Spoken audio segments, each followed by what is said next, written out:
قوم عاد و سمود کی طرح قوم مدین بھی بت پرستی میں مبتلا تھی، اور اس جرم کے ساتھ ساتھ خرید و فروخت اور ناپ تول میں بھی یہ لوگ گڑبڑ کرتے تھے۔ معاملات میں کوٹ اور ڈاکہ زنی اور مال کی فراوانی نے ان کو اس قدر مغرور اور متکبر بنا دیا تھا کہ وہ ان تمام کاموں کو اپنی ذاتی میراث اور خاندانی ہنر سمجھ بیٹھے تھے۔ اس قوم کی ہدایت کے لیے اللہ تعالیٰ نے خطیب الانبیاء حضرت شعیب علیہ السلام کو منتخب فرمایا۔ آپ علیہ السلام نے ان لوگوں کو شرک سے بیزاری اور خدا کی توحید کا درس دیا اور ہدایت کی تعلیم دیتے ہوئے اللہ تعالیٰ کی طرف بلایا اور ناپ تول کو پورا رکھنے کی ہدایت دی، جیسا کہ ارشاد باری تعالیٰ ہے۔ اور اہل مدین کی طرف ہم نے ان کے بھائی شعیب علیہ السلام کو بھیجا۔ اس نے کہا، اے میری قوم، تم اللہ کی عبادت کرو جس کے سوا تمہارا کوئی معبود نہیں، اور تم پیمانہ بھرنے اور تولنے میں کمی نہ کیا کرو۔ میں تم کو اسودہ حال دیکھتا ہوں،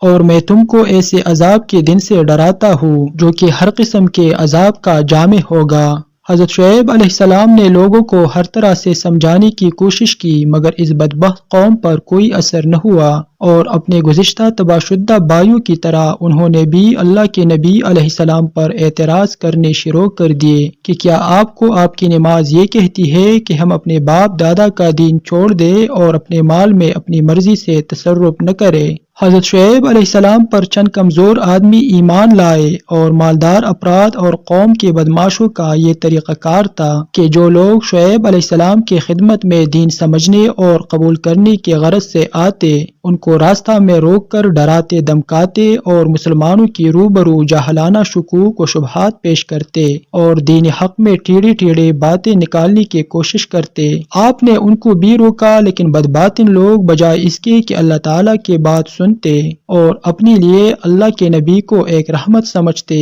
اور شعیب علیہ السلام پر ایمان لاتے، الٹا وہ یہ سمجھ بیٹھے کہ شعیب بھی ہمارے ملت میں شامل تھا اور ہم سے کٹ کر الگ ہو گیا ہے،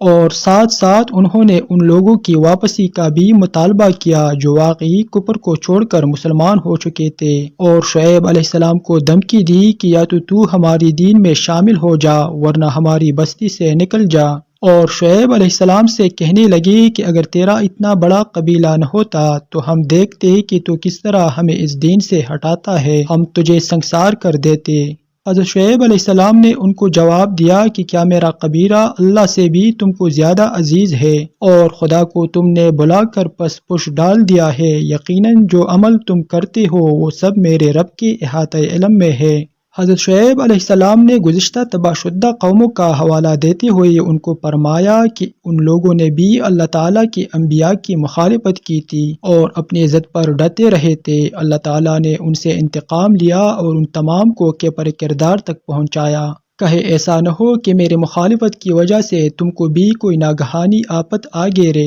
اس لیے اب بھی وقت ہے، سنبھل جاؤ اور نبی کی مخالفت سے اللہ کا عذاب نہ خریدو۔ غرض یہ کہ ان لوگوں نے نہ تو بت پرستی چھوڑی اور نہ ناپ تول درست کیا، الٹا اپنے محسن کے دشمن ہو گئے اور کہنے لگے کہ یا تو ہماری دین میں واپس آ جا یا اس بستی سے نکل جا۔ حضرت شعیب علیہ السلام نے دیکھا کہ اب ان سے کوئی امید نہیں اور ان کو میں ہر طرح سے سمجھا چکا، تو آخری فیصلہ سنا دیا کہ اے میری قوم، تم اپنی حالت پر عمل کرتے رہو اور میں اپنی حالت پر عمل کر رہا ہوں، تھوڑے دنوں میں معلوم ہو جائے گا کہ کس پر رسوا کن عذاب آتا ہے اور کون جھوٹا ہے اور کون سچا ہے۔ ادھر اللہ تعالیٰ سے دعا کر دی، اے ہمارے رب، ہماری اور ہماری قوم کے درمیان ٹھیک ٹھیک فیصلہ کر دے، اور تو ہی سب سے بہتر فیصلہ کرنے والا ہے۔ اللہ تعالیٰ نے شعیب علیہ السلام کی دعا قبول فرمائی اور ان گمراہوں پر اپنا عذاب نازل کر کے ان کو ہمیشہ ہمیشہ کے لیے ختم کر دیا۔ ان لوگوں پر 3 طرح کے عذاب آئے تھے۔ ان پر عذاب کی یہ صورت تھی کہ اول ان کی بستی میں سخت گرمی پڑی جس سے یہ سب کے سب لوگ بلبلا اٹھے،